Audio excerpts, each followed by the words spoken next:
Puisque nous parlons aujourd'hui de l'idolâtrie, je voudrais, à travers cette vidéo, donner aux catholiques des armes bibliques pour pouvoir se défendre contre ceux qui les traitent d'idolâtres. Je voudrais d'abord commencer par un premier point. Et je veux que, comme catholique, vous puissiez comprendre que le péché d'idolâtrie est un péché habituel contre lequel nous devons constamment lutter. Et ça, pas seulement les catholiques, mais tout chrétien doit pouvoir lutter contre l'idolâtrie. Pourquoi? Parce que l'idolâtrie, c'est le péché contre le premier de tous les commandements. Et quel est le premier de tous les commandements? Écoute Israël, l'Éternel notre Dieu est un, il est unique, tu l'aimeras de tout ton cœur, de toute ton âme et de tout ton esprit. Alors, chaque chrétien doit savoir que lorsque dans son cœur l'amour de Dieu diminue, il est idolâtre. C'est mon premier point. Le fond du péché d'idolâtrie. Catholiques, on nous accuse tellement d'être idolâtres que certains, à force de l'entendre, sont de plus en plus convaincus que c'est vrai. Commencent même à développer un sentiment de culpabilité à ce sujet-là. La première question qu'un chrétien doit se poser est la suivante, au sujet de l'idolâtrie est la suivante. Est-ce que mon amour, les catholiques qui se posent la question, tu veux savoir, tu as des hésitations, tu dis est-ce que moi je suis catholique, suis-je idolâtre, oui ou non? Voilà la question que tu dois te poser. Mon amour envers Marie, la mère de Dieu, mon amour envers les anges, mon amour envers les saints, me rend-il esclave? Là, beaucoup diront non. Mais je pose la même question, mais avec d'autres éléments. Mon amour pour l'argent, mon amour pour le sexe, mon amour pour le pouvoir, mon amour pour le sport, mon amour pour mes études, mon amour pour mon job, fait-il de moi un esclave? Là, tu commences à hésiter. Tu vois donc que si à la première partie de la question, tu peux dire non. Mon amour pour Marie ne me sépare pas de Dieu, ne me rend pas esclave. Je suis libre d'aimer Dieu. Parce que vous devez savoir que le Exode 20, 1 à 5, qui porte sur l'idolâtrie, qui interdit l'idolâtrie, commence par un appel à la liberté. Écoutez, alors Dieu prononça toutes ces paroles en disant, « Je suis l'Éternel ton Dieu, qui t'ai fait sortir du pays d'Égypte, de la maison de servitude. » De la maison de servitude. Tu n'auras pas d'autre Dieu devant ma face. Voilà.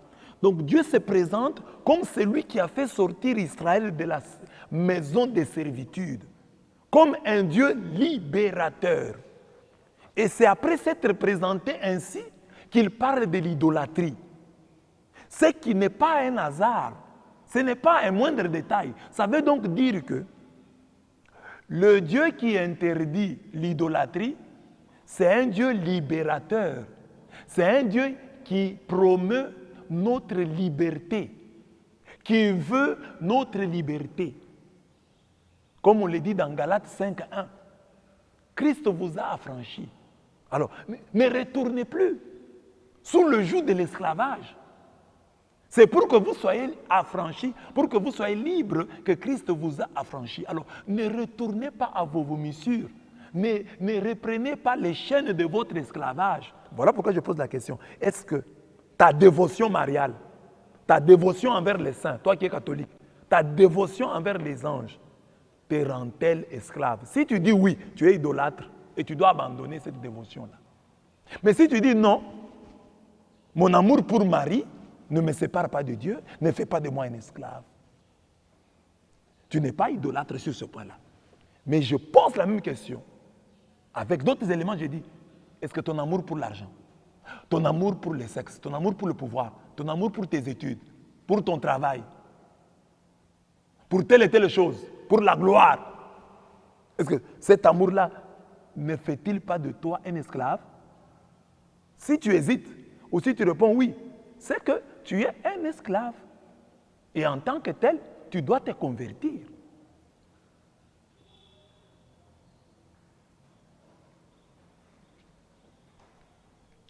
Celui qui, en conscience, répond par un oui, ah oui, mon amour pour l'argent, pour le sexe et le pouvoir fait de moi un esclave. Tu es donc, celui qui répond par oui est un idolâtre. Celui qui répond par non ne l'est pas. La première interdiction donc contenue dans Exode 20, 1 à 5, c'est « Tu n'auras pas d'autre Dieu devant ma face ». La question ici est, Marie, les saints, les anges et leurs statuts sont-ils des dieux pour moi? Parce que Exode 23 dit « Tu n'auras pas d'autre Dieu devant ma face ». Parce que souvent les sectaires sautent là-dessus. Ils vont directement au verset 4. Tu ne feras pas d'image sculptée. Non. L'essentiel, c'est le verset 3. Tu n'auras pas d'autre Dieu devant ma face. Le verset 4 explicite le verset 3. Le verset 4 parle des statues, d'images sculptées. Il explique le troisième verset. Alors, je reviens au verset. Tu n'auras pas d'autre Dieu devant ma face. Est-ce que vous qui êtes des sectaires, vous qui accusez les catholiques d'être des idolâtres, pouvez-vous vraiment dire que pour un catholique, Marie, les saints, les anges, les statues sont des dieux? Parce que vous étiez aussi catholique, pour la plupart. Quand vous étiez là, on vous a dit que Marie est Dieu, est une déesse? Non. D'ailleurs, la prière de l'Ave Marie le dit clairement. Je vous salue Marie. C'est biblique, hein? Pleine de grâce. Le Seigneur est avec vous. C'est biblique. Ce sont les paroles de l'ange. Tu es bénie entre toutes les femmes. Et Jésus, le fruit de vos... Les paroles de l'ange et les paroles d'Élisabeth. Maintenant, la parole de l'Église, la prière. Sainte Marie, Mère de Dieu. Priez pour nous. Elle prie pour nous. Auprès de qui? Auprès de Dieu. Donc, c'est-à-dire qu'elle n'est pas Dieu. Parce qu'on lui demande de prier pour nous. Vous n'allez pas demander à un Dieu de prier pour vous. Priez pour nous. Donc, Marie prie pour nous. Pauvre pécheur, maintenant et à l'heure de notre mort, elle prie pour nous. Donc, au-dessus d'elle, il y a Dieu. Elle n'est pas une déesse. Mais c'est une sainte, la sainte mère de Dieu. Et elle prie pour nous. Ah, les sectaires disent non, mais elle est déjà morte. Si vous dites Marie prie pour nous, vous êtes en train d'invoquer les morts. Et il cite même des textes de la Bible. Oh, les textes a dit n'invoquez pas les morts. Il faut bien lire les textes. Les textes parlent d'évoquer les morts. Ceux qui évoquent les morts. Évoquer les morts, c'est quoi?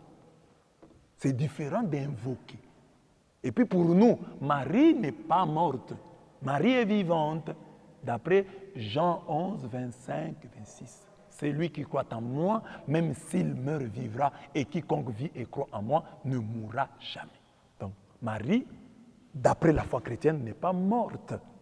Elle est vivante. Parce qu'un chrétien ne meurt pas. Un chrétien ne meurt pas. C'est lui qui croit en Jésus. On ne dit pas qu'il aura la vie éternelle. Il a la vie éternelle demeurant en lui. Donc Marie a la vie éternelle. Alors quelqu'un qui a la vie éternelle va mourir comment? Ne meurt pas. En Jésus-Christ, il n'y a plus de mort. Nous avons des frères qui dorment, des frères qui sont partis en Jésus-Christ. Vous n'allez pas évoquer ici l'histoire de Saül, de Saül avec Samuel. Nous sommes dans l'Ancien Testament. Et dans ce même texte-là, dans 1 Samuel 28, vous savez, c'est que Samuel dit à Saül, demain vous serez avec moi ici. Donc, ça montre que nous sommes encore dans l'Ancien Testament. Et ça, c'est un autre thème.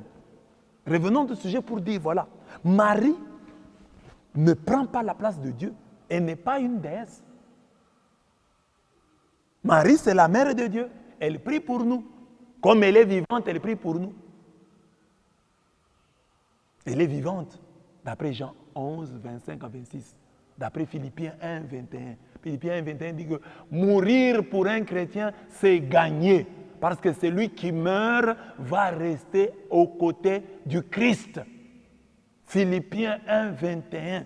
Mourir, c'est gagner. La mort met un gain, dit Paul.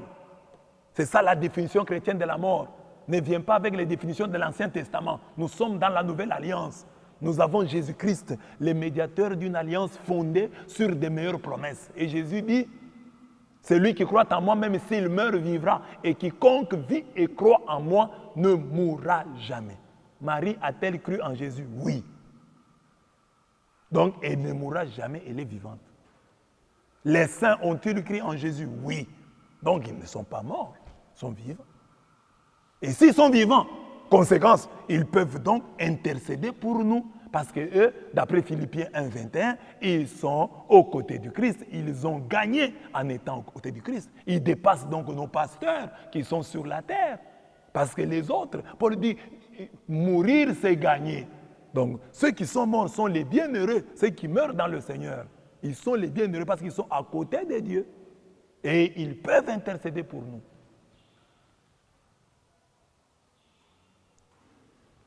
Alors je disais donc, Marie, donc tu n'auras pas d'autre Dieu devant ma face. Alors il faut que les sectaires vous prouvent, vous catholiques, que pour vous, Marie, les saints, les anges sont de Dieu. Parce que Exode 23 dit, tu n'auras pas d'autre Dieu devant ma face.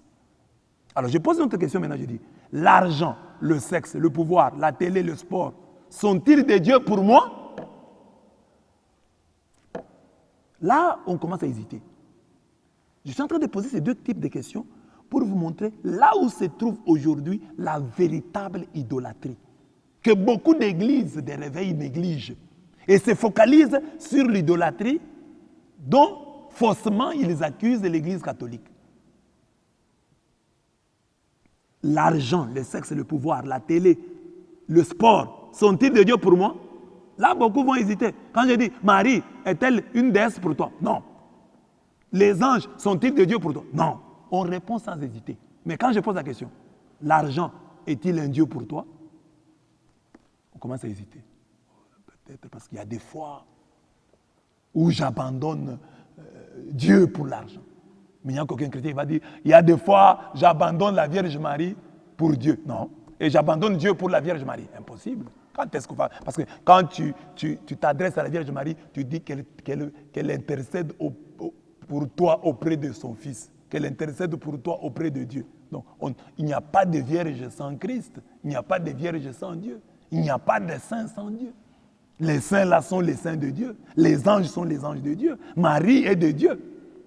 Mais on peut avoir l'argent, le sexe déjà lui-même, l'argent, hein, quand ils sont péchés. L'argent, le sexe, le pouvoir, quand ils sont péchés, ils sont sans Dieu. Ils marchent sans Dieu. Mais on ne peut pas imaginer une Marie sans Dieu. Des anges de Dieu, sans Dieu. Les anges qui ne sont pas de Dieu, on les appelle les démons. Mais les anges de Dieu ne se conçoivent qu'avec Dieu. Ils doivent nous rapprocher. Marie nous rapproche de Dieu. Les saints nous rapprochent de Dieu. Les anges nous rapprochent de Dieu. Donc, alors, c'est la question qu'on doit se poser. Est-ce que ces hommes, ces choses, me rapprochent-elles de Dieu? Ou m'éloignent-ils de Dieu? Celui qui répond par oui est un idolâtre. Si ces choses t'éloignent de Dieu, tu es idolâtre. Si ces choses ne t'éloignent pas de Dieu, tu n'es pas idolâtre. L'idolâtrie est donc fondamentalement un péché contre le premier commandement du décalogue. Le premier commandement de Dieu dit, écoute Israël, tu aimeras Yahweh ton Dieu de tout ton cœur, de toute ton âme et de tout ton pouvoir. C'est ça le premier commandement. Le reste ici, tu n'auras pas d'autre Dieu, tu ne feras point. C'est l'explicitation de ces commandements, de ce schéma Israël. Quand on demande à Jésus quel est le premier, le plus grand de tous les commandements, il donne celui-ci. Deutéronome 6, 4 à 5. Écoute Israël, l'Éternel est ton Dieu est unique. Tu l'aimeras de tout ton cœur, de toute ton âme et de tout ton esprit.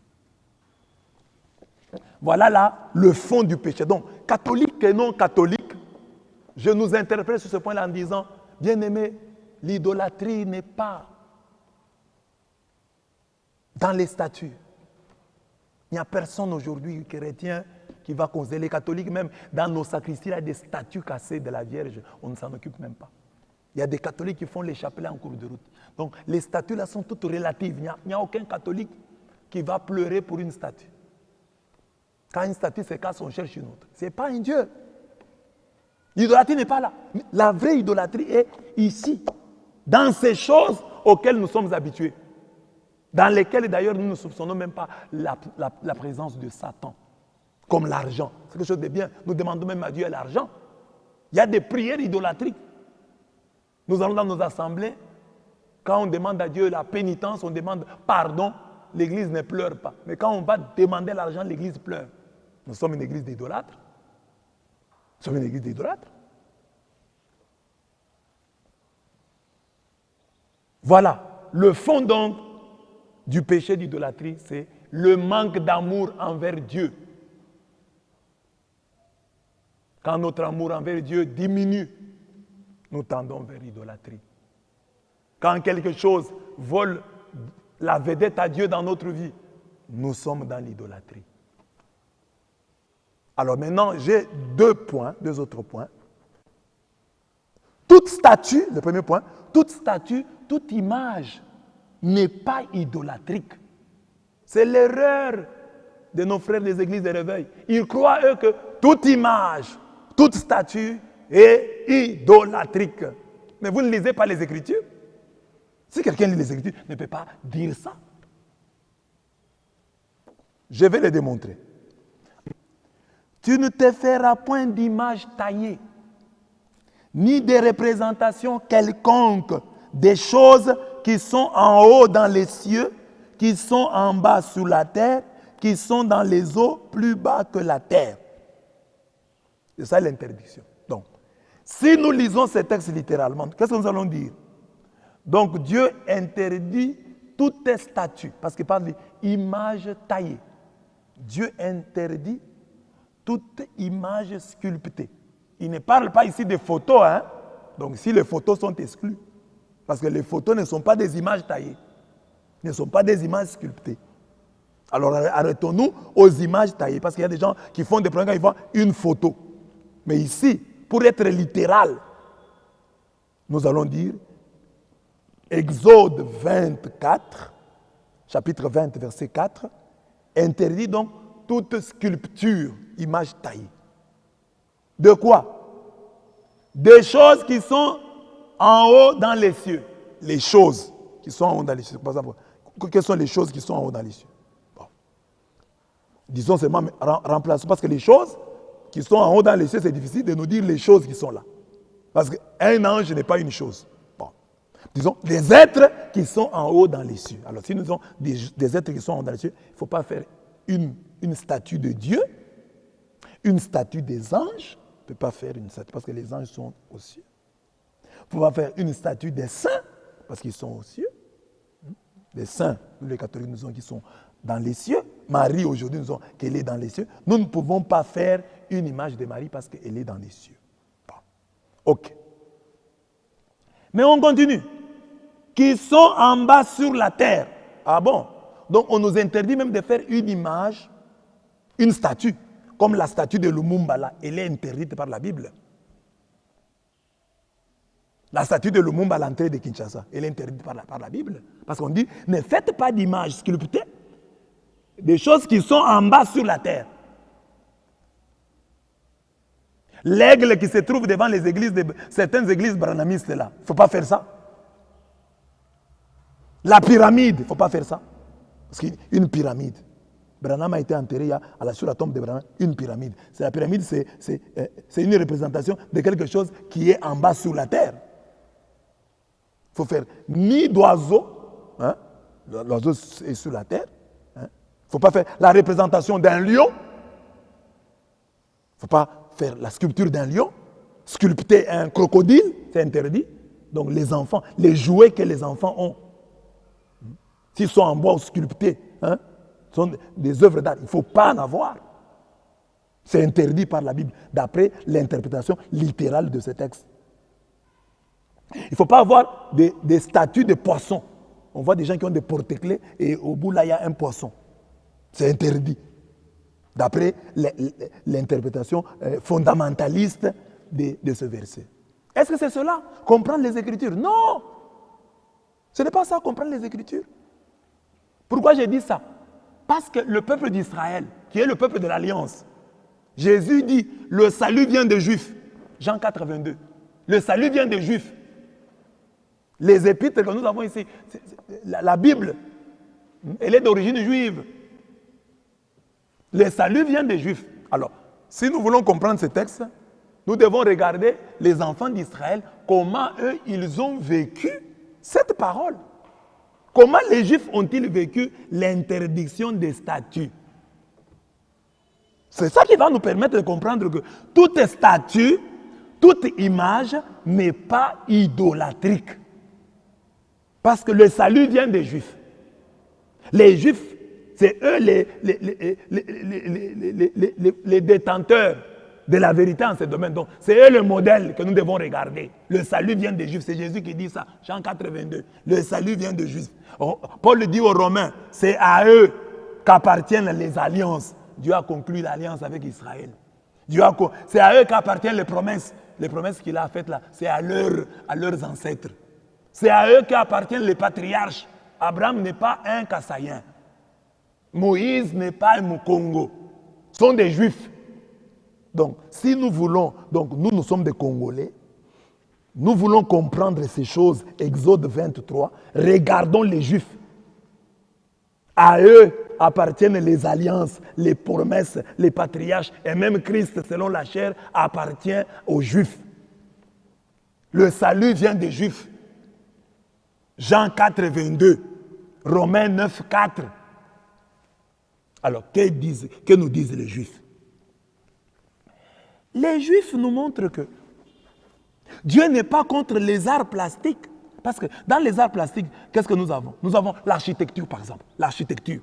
Il y a des maisons qui ont des formes d'animaux, d'objets et même de personnes. Donc, Dieu serait-il contre l'architecture? Dieu serait-il contre la sculpture? Donc, il serait contre le monument de Lumumba. Il serait contre le monument de Kabila. Il serait contre le monument de Tshisekedi. Il serait contre l'aigle représenté sur les temples des branhamistes. Il serait contre les jouets d'enfants. Il serait contre les poupées, contre les nounous. Il serait contre quoi? Contre toute l'œuvre de Maître Liolo. Dieu serait-il contre la peinture? Dieu serait-il contre la photographie? Dieu serait-il contre le cinéma?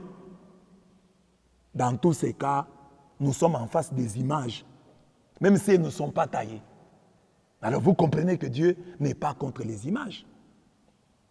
Parce que, quand vous lisez la Bible, nous sommes ici en Exode 20, mais 5 chapitres plus tard, Exode 25, 17 à 22. Que dit Dieu à Moïse? Tu feras 2 chérubins d'or que tu placeras sur l'arche.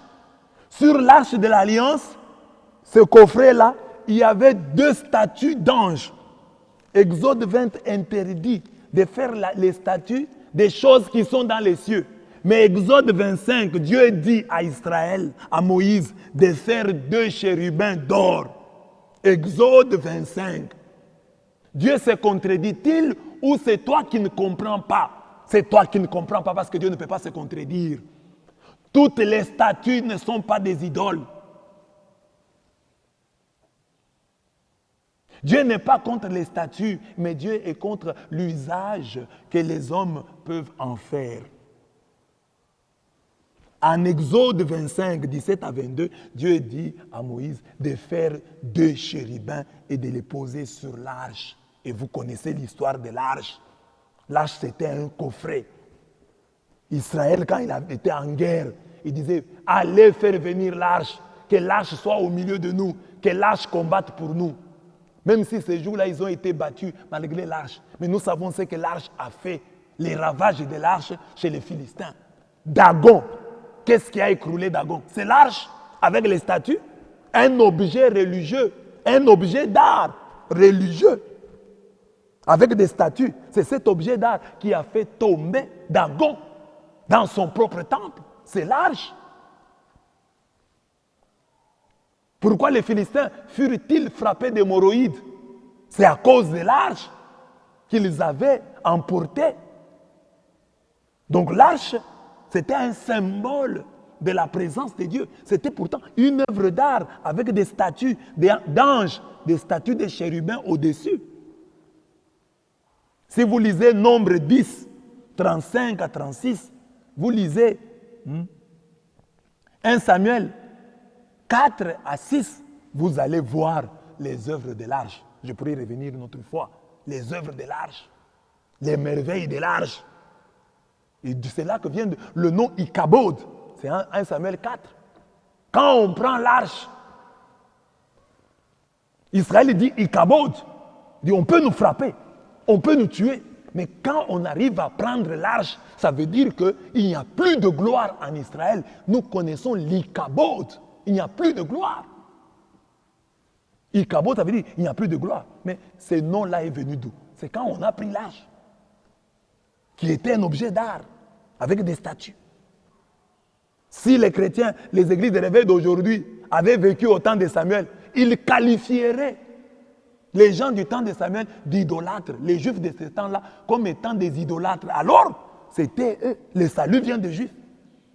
Ils avaient du respect pour l'arche. Et partout l'arche passait, les gens qui refusaient de crier, ils étaient frappés. Certains mouraient. Uza qui a touché l'arche est mort. Mais Obed-Edom qui a pris l'arche a trouvé la vie. Mais ce sont les églises de réveil qui chantent. Sandokwa mibeko eke iwapie eke kopambola Obed-Edom Sandokwa mibeko eke kopambola. C'est moi qui ai chanté. C'est lui qui a chanté là, il est catholique. Sanduku ya mibeko eke kopambola. Comment un coffret, un objet d'art avec des statues peut bénir quelqu'un? Eke kopambola. Ça signifie que c'était un objet d'art, un coffret avec des statues d'anges, mais qui était rempli de la présence de Dieu. On ne pouvait pas blaguer avec. Mais il y avait des statues, mais ce n'étaient pas des idoles. Mais on devait respecter l'arche. Donc Israël, entouré d'une vénération particulière, l'arche de l'alliance. Et il y a un autre texte de la Bible qui montre que toutes les statues ne sont pas des idoles. Nombre 21, 1 à 9. Israël a critiqué la manne. Dieu est fâché. Dieu envoie des serpents. Les serpents commencent à mordre les enfants d'Israël. Les enfants d'Israël meurent en cascade. Et Dieu dit à Moïse, prends, fais un serpent d'airain. Donc, fais une statue de serpent. Et Moïse fait une statue de serpent, de bronze. Et Dieu dit, tout celui qui regardera la statue, le serpent là, en statue, l'image sculptée du serpent, l'image, parce que c'est en bronze, l'image de ce bronze-là fondu.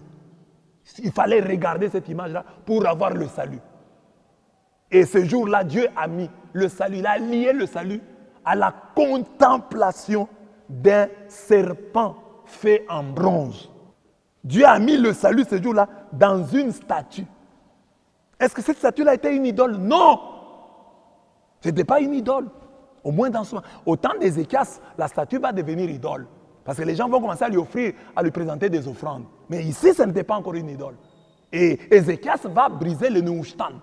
Cette statue-là est devenue idole. Mais ici, elle n'est pas idole. Mais les gens la regardaient pour avoir le salut. Dieu pouvait dire, celui qui sera mordu, qu'il crie Alléluia, qu'il se touche à la tête, qu'il se lave les mains. Non, Dieu a dit ce jour-là, pour être guéri, il faut regarder la statue. Quelle statue? Une statue de serpent. Donc, c'est la preuve que Dieu n'est pas contre les statues. Dieu est contre l'usage que les hommes font des statues. Il y a encore un autre texte. Il y a encore un autre texte qui montre que Dieu n'est pas contre l'usage, contre les statues, mais contre l'usage que les hommes peuvent en faire. C'est que le texte, c'est 1 Chronique 3.10. 1 Chronique 3.10. On dit que dans le temple construit par Salomon, mais il y avait des images de veaux au mur, hein? Il y avait des images de vaches au mur.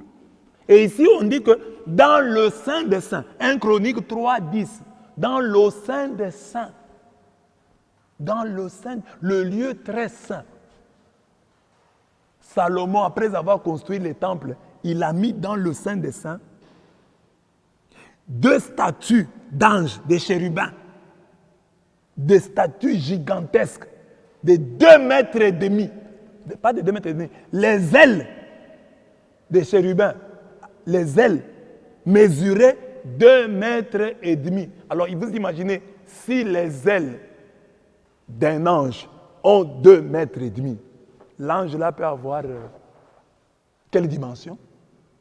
Donc, dans le Saint des Saints, dans les temples construits par Salomon, les temples que Dieu a acceptés, que Dieu a consacrés, la nuée de gloire est descendue sur ces temples-là, après la prière de Salomon. Dans ce temple-là, dans le lieu très saint, où les grands prêtres n'entraient qu'une fois l'an, dans ce lieu très saint-là, il y avait des statues d'anges.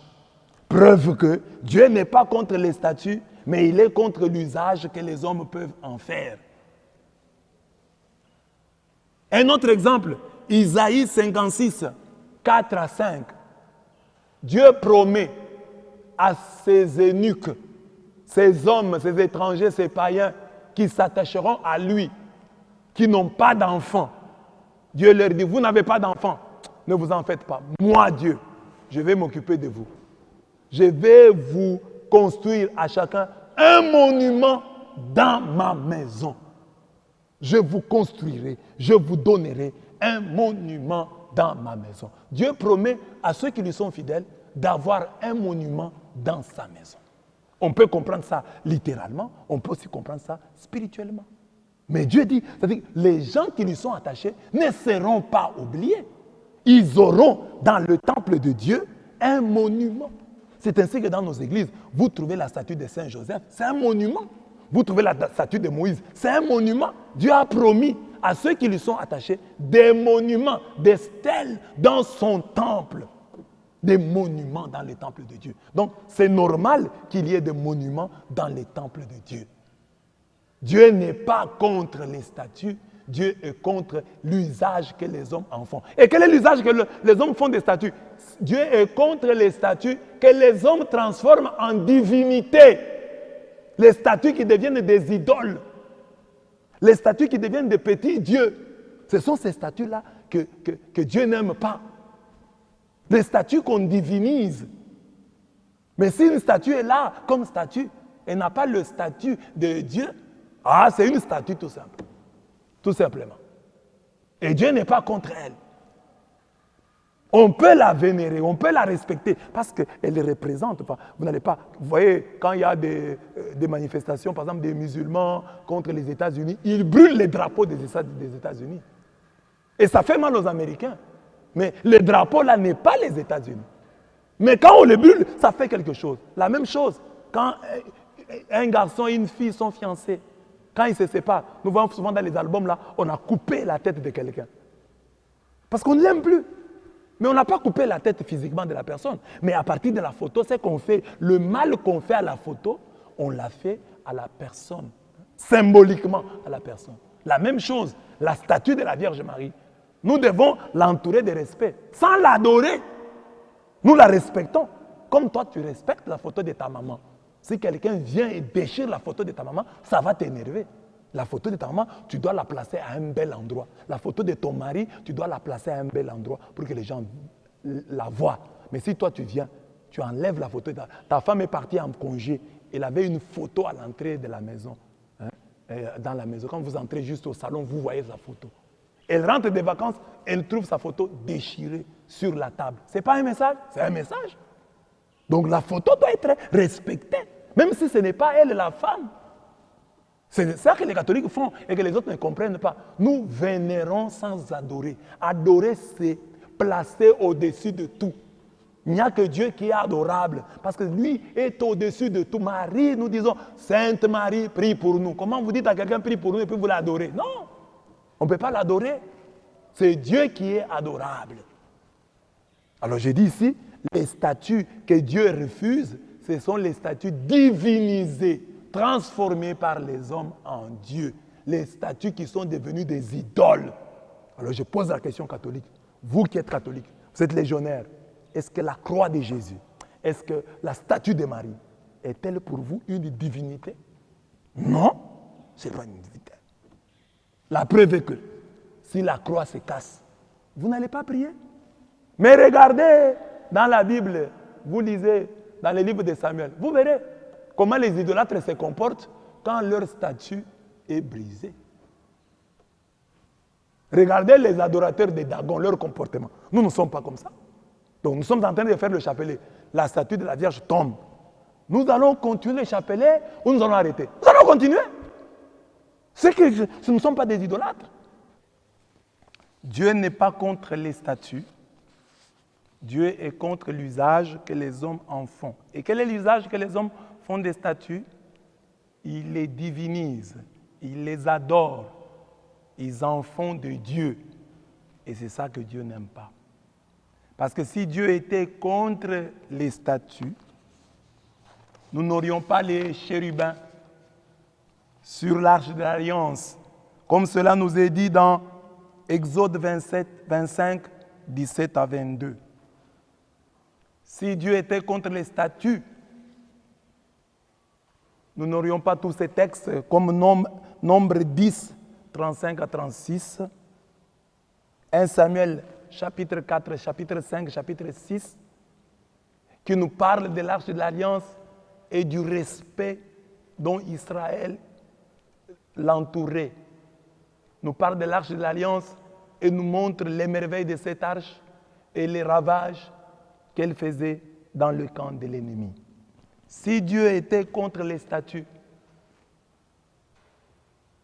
nous n'aurions pas un texte comme celui qui nous parle du serpent de bronze, Nombre 21, 1 à 9. Si Dieu était contre les statues, nous n'aurions pas les statues gigantesques qu'on trouvait dans le Saint des Saints du temple construit par Salomon. On en parle en 2 Chroniques 3, 10. Si Dieu était contre les statues, il ne promettrait pas à ses eunuques une stèle, c'est-à-dire un monument funéraire dans ses murs, dans sa maison. Ésaïe 56, 4 à 5. La version de Louis II parle du nom, parle d'une place, mais la Bible du Semeur, la Bible de Jérusalem, parle de la stèle. Et une stèle, c'est un monument funéraire. Dieu dit, il y aura des monuments funéraires des saints dans sa maison, des eunuques attachés à sa loi dans sa maison. Donc Dieu n'est pas contre les statues. On peut en trouver dans ses murs, dans sa maison. Nous avons montré à travers ces textes que nous venons de citer.